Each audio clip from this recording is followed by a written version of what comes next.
And like Flash, defog is given someone early. You can adjust well enough to dark caves and fog to make it through yourself, but if you're just getting into the nitty-gritty of traveling, it's best to get some help. The water-based ones are pretty self-explanatory. Water travel is almost always a big thing when exploring in Pokemon, but it's not usually expected of you early on. Surf is almost always given near the middle of the Pokemon journey, so you're expected to have some experience. Going through water routes requires way more effort if you ever decide to swim it. There are the water currents, the large distances, the water trainer battles, and the wild Pokemon attacks when you're not in your element. Just find a water Pokemon to use Surf. Heck, it's a great move, so you're not sacrificing much. Either way, they don't really expect you to swim to your destinations, seasoned trainer or not. A lot of swimmers in the Pokemon world are casual after all. Not everyone is a triathlete or a bodybuilder. Whirlpool is even more essential in the Johto areas because of how violent the sea is. Waterfall is the only exception to this, because it's situational. I honestly wondered why we need it when we have rock climb or the ever-present fly. Waterfall is usually the last one you get, so the point still stands. It only works in application from a gameplay standpoint. I mean, dive is also situational, but less so for traveling and more for extra exploring. In fact, the theme of later HMs aiding mostly in enhanced travel and wide exploration is consistent, as a lot of these water-based HMs are given assuming you're going to go to the more out-of-the-way or far-reaching places in the Pokemon world, with a few exceptions, thus being perfect for seasoned trainers. On that note, I think that there are next to no places mapped out in a standard trainer journey that would require dive. In Pokemon Emerald, you needed it to enter an ancient sacred cave because of Evil Team meddling, and to enter Zootopolis, even though I'm sure that in a practical sense they must have a normal exit system somewhere other than flying or diving out. At least one. Speaking of flying, fly could realistically be used to get you out of many situations. There are oodles of thorny shrubbery in the way? Fly over it. Dangerous mountain path? Fly over it. Treacherous waters? Fly over them, unless paths are directly blocked. Flying can solve a lot of problems. Fly is usually given to you mid to late game, because there you've already proven you can handle yourself in different environmental situations. So they give you what is basically a massive shortcut. If it was given to early trainers, they just abuse it and not actually understand the benefits of traveling, exploring, and training with your Pokemon. Parents assume you know what you're doing and the importance of it, which includes the importance of meeting new people on your journey and battling with them regularly. I mean, realistically, there should be nothing stopping you from just flying to new places, unlike in the games. But I tend to think that, apart from reducing unnecessary tedium and having a quick return point to a city or a town for the night, trainers at this point in time would opt to travel normally when they can for the previously listed reasons. And of course, HM moves are coded to be harder to forget because they're so essential. From what we know from the anime, you don't exactly get to choose what move is replaced when a Pokemon tries to learn a new one. You can influence it in certain cases, but I don't think it's as easy as the interface we players are given. So imagine that, while surfing with the only Pokemon in the party that knows Surf, it has it overwritten after winning a few battles. Well, have fun paddling to your next destination. It's because you can be caught in compromising situations at nearly any point during your travels that it's best to have these moves unable to be forgotten by normal means, so you can have that security. This point is further supported by the fact that the authorization to use HMs in the wild is given by the gym leaders who judge a trainer's ability through official means. Showing your ability to progress allows you to reasonably get more HMs so that you can keep progressing even further. And if you think about it, the hidden machine moves are coded in such a way that they can be used with Pokemon even with low energy. Because in an emergency situation, you're going to need these things.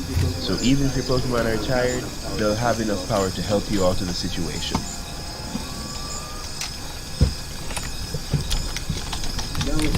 Now, my second point is about the application of the concept when considering natural Pokemon abilities.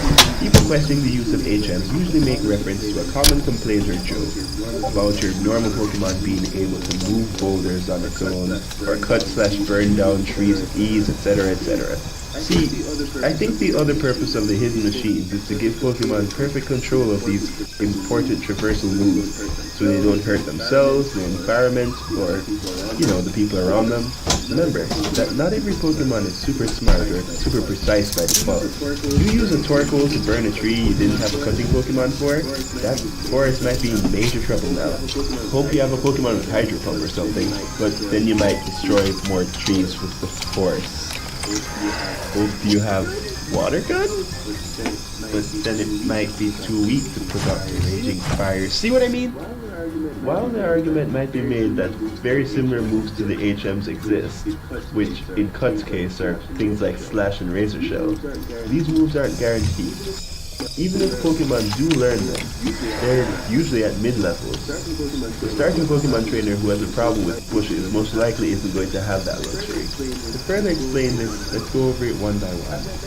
As I mentioned before, you probably want to limit environmental damage when cutting the trees.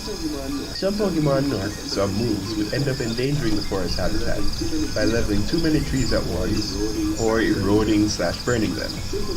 A simple precise cut is needed. With Flash, it's an efficient and non-hazardous light source. The usual options, if the Pokemon didn't naturally do it as part of their basic ability, would be using electricity or fire. Sure, Flash is usually used in a cave, and electricity and fire aren't usually threats in a cave.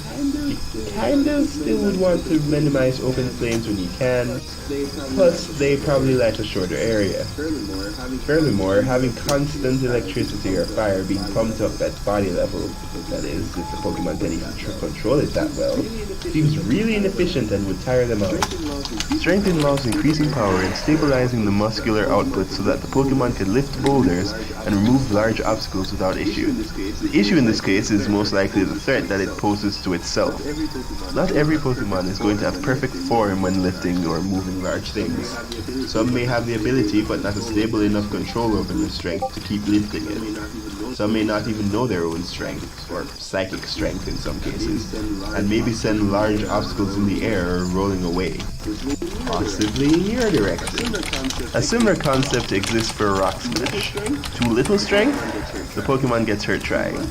Too much? There are now rock shards being flung in every direction, plus serious damage to whatever was in between the rocks. What's that? A shiny Nosepass was in there. Not anymore, it's not. Fog would be cleared with a lot of flying moves normally. That much is true. But the fog prevents you from seeing what's ahead of you, doesn't it? Use Gust, Air Cutter, or Hurricane, and then it turns out that somebody was a few meters in front of you. And now that person is gravely injured. All because you just couldn't be bothered to put defog on. For shame. Rock climbing is dangerous. Everyone knows that. And you're going to be hanging on the back of a Pokemon while doing it? And you don't want the safety of an HM? In fact, I'm not even going to pause for the next one. Fly. Flying high in the air with a Pokemon that may not be used to your weight, or even holding anything at all while it flies, while you're, 100 feet in the air. Unless you're Team Rocket, I don't think you're walking away from a drop from that height. A lot of Pokemon could theoretically carry you over water, but the issue here is safety. Who's to say that the water would be calm? There could be a strong current, undulating waves, and with the presence of wild Pokemon, you need your Pokemon to keep balance on while either it or some other Pokemon you sent out battle. Capsizing would be very easy without surf when the water isn't totally calm. And since you usually surf on the ocean or through rivers, that's kind of important. With waterfall, you're climbing up something that's already being pulled down with tremendous force. That takes way more coordination and power than you think. This isn't just water going in a normal current. A force directly pushing you down as the water flows down on you, and the force of gravity holding you down normally along with being caught with the water flowing beside you. Well, I'm not very well versed in scientific calculations, but let me just punch in some numbers here, and 194. 194 what, you may ask? 194 bones broken if your Pokemon can't do it and you fall from a large waterfall while being caught inside the current. They say it's not the fall that kills you, but in the case of a waterfall, I think otherwise. If something is so strong that it would disrupt a trained surfing Pokemon, how about an untrained surfing Pokemon? The answer is simple. you'll be thrown off, and the water will enter your lungs, and drown. Because this time, a Pokemon can't just pick you back up if you fall off back to the force of the eddy. I'm going to be honest with you, I'm not sure how diving works here. At least, apart from the diving mechanics in Omega Ruby and Alpha Sapphire. I mean, in that game, you get diving gear before you can even do it. The previous games, you're just there, underwater, holding your breath. Ignoring the fact that your items would all get wet, and the fact that being underwater at great depths without protection would probably have all sorts of nasty effects on the human body. Either way, knowing all this, Alola stands out for probably being the safest place for travelers. If you remember to register with the right people, then you can summon trained rental Pokemon who have the skills needed to overcome the challenges of the terrain. Almost anywhere, almost any time. And you don't even need to have open slots in their party for them, or go through the hassle of making sure one of the Pokemon on your team is compatible with the move in question. But every other reason, stop whining and take your vitamins. I mean HMs. They're good for you. You'll understand when you're older.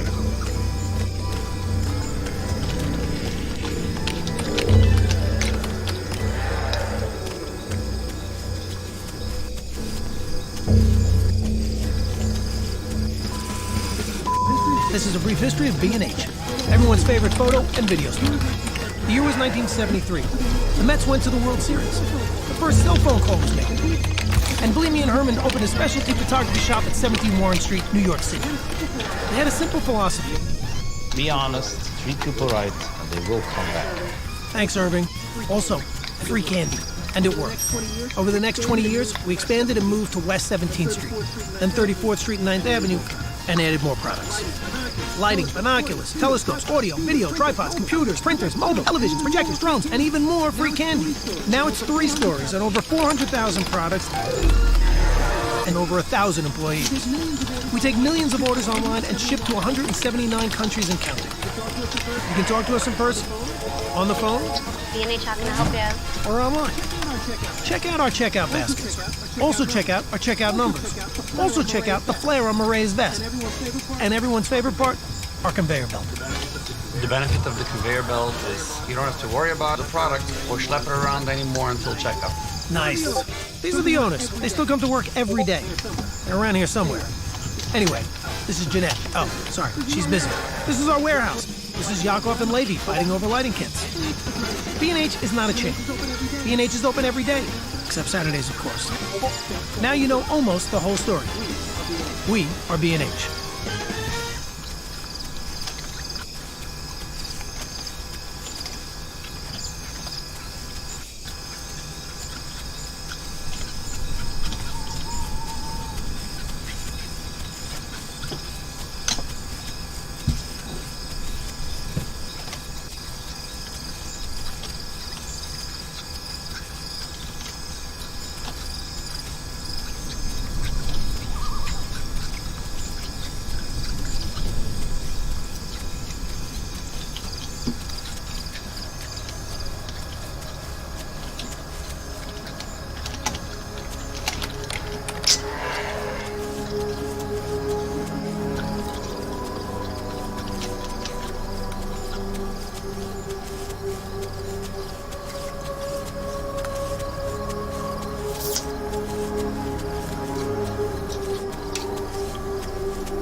JT and I started this company with $6,000. You know, with that constraint, we had to make the most of our money.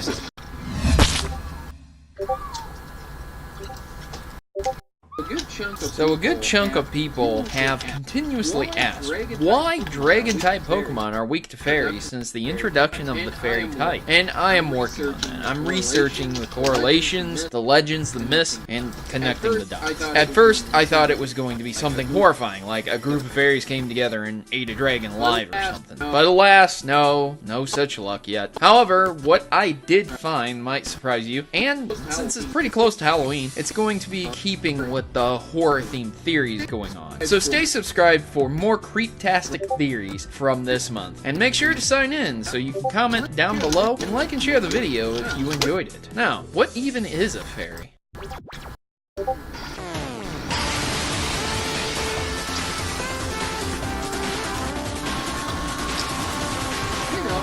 You know, fairies have always been odd to me. Growing up in the 90s, the only people that liked fairies were mostly women or strange men. But Frodo, that's mean. You shouldn't judge people based on what they like. And right you are, comment section. In the 90s, the culture was shifting from you must like this and that to a more accepting or possibly non-caring one, actually. Where today, grown men can love a children's TV show based on ponies. I mean, really, look at me. I love Pokemon, Digimon, and all things gaming, and I'm a war veteran, so there you go, perfect example. You might say, well, why bring this up then, if it's just going to offend some people? And the truth is, it's actually a segue into my theory. See, most people view fairies on a sort of a default level. They are not mainstream enough to be like what happened with vampires in Twilight, so most people only know them from stories. Despite what you might know about fairies, Tinkerbell's origins might be darker than what you are presented with. Oh, but that's Disney, and I used a Tinkerbell picture. Oh no, I'm going to get copyright! That is a joke. That is a joke at those who think there is no way to use art in any way that is parodied in a sense. So, yeah, let's continue on. On a serious note, many of you out there might know fairies from Pokemon, Disney, and Zelda. Most notably, Hey, listen! over there. Yeah. However, Pokemon fairies are not what they seem. And if you think fairies are nothing but cute Pokemon, you might be wrong. So, with all my research as of now, fairies have no go-to origin story. Most of their stories are based on a religious sense. Some are fairly interesting, depicting fairies as being fallen angels, spirits, and possibly memories. But all of the stories and legends seem to point to one common point. Fairies at some point in time are demonic in nature. The word itself basically means enchantment or magic, and as our history has shown, prehistory humans have a problem with magic and labeled it as demonic. To be fair, some crazy stuff has happened in the past under the guise of magic, but to say the least, fairies are rooted in a form of demonic magic akin to Satan. I know this may seem like a bit much, but let me share a few legends with you. One Christian belief held that fairies were a class of demoted angels. One popular story described how, when the angels revolted, God ordered the gates of heaven shut. Those still in heaven remained angels, and those in hell became demons. And another theory is that fairies were originally worshipped as minor goddesses, such as nymphs or tree spirits. Yet another belief was that fairies were demons entirely. And finally, one last one, referencing spirits of the dead. One popular belief was that they were the dead. This noted that many common points of belief, such as the same legends being told of ghosts and fairies, the Siddha, and actuality being burial lands, it being dangerous to eat food both in fairylands and Hades, and both the dead and fairies living underground. There is observations of equating of fairies with the untimely dead who have left unfinished lives. One tale recounted a man caught by the fairies who found that whenever he looked steadily at one of them, the fairy was a dead neighbor of his. Interesting that Pokemon like Jigglypuff and Clefairy would be demonic spirits or demoted demigods. But that doesn't really make sense when applied to them. Those Pokemon just seem more like aliens. Would which they are, and that's confirmed to be true. No, I think we need to look at the other fairies to see if this correlation is correct. Let's start with Gardevoir and Mr. Mime, Psychic-type Pokemon that uses both fairy attacks and psychic powers. Similar to what people thought about psychics through history, magic users. People would often call them witches and warlocks, shamans, and seers. Being a fairy type, Gardevoir and Mr. Mime sure do match up with those who use magic enchantment in the description as well. Does that make Gardevoir a demonic spirit though? Well, that's a far cry from its behavior, but it does certainly match up with a few of its traits. Let's look at another fairy, Mawile. Yep, considering my last video about Mawile being based off the Futakuchiona, or a demon woman with two mouths, yeah, case closed. Fairy types are demonic spirits from the dead. That'd be the case if this was the only Pokemon we looked at. So now we have a magical Pokemon, and without a doubt, a demonic spirit Pokemon. But what about fallen angels? Well, I would say that Xerneas and Yveltal, the relationship between them would be a good parable between God and Satan. And I know they are based off of other legends and lore, but the correlation could still be made. But what about the dead spirits and ghosts of people? No fairy Pokemon matches up with that description, right? Well, not exactly. Enter Klefki, a steel fairy type Pokemon. One would instantly say something like, But Proto, it's not a ghost or dark type. It can't be a spirit. and while that sounds good, we already have a steel fairy type that's pretty dark in origin. Don't you ever wonder how or what Klefki is, besides an extremely oddly designed Pokemon? I have little doubt that Klefki could possibly be just a keychain possessed by a spirit that collected things in life. Possibility is there. So are fairy types really magicians like Gardevoir and Mr. Mime? Demons like Mawile? Spirits like Klefki? Well, there sure is plenty of evidence to say both yes and no. So it's really up to you to decide. But no matter what, next time you see those cute, cuddly fairy types, you might think twice about what exactly they are, or how a set of keys is actually a lie. Thanks for watching, and please make sure to like and share. Can I go with this? What today? Ah! I'll play with you after 6 o'clock. Telling lie. Mama! No! Yes. I want a file. I told you it's 5 o'clock. You just have to put your coat on. She said she's gonna wait for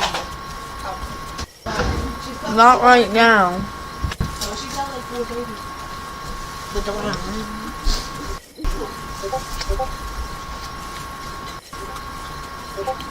Well, we can do. Well, then I'll be dead by 6.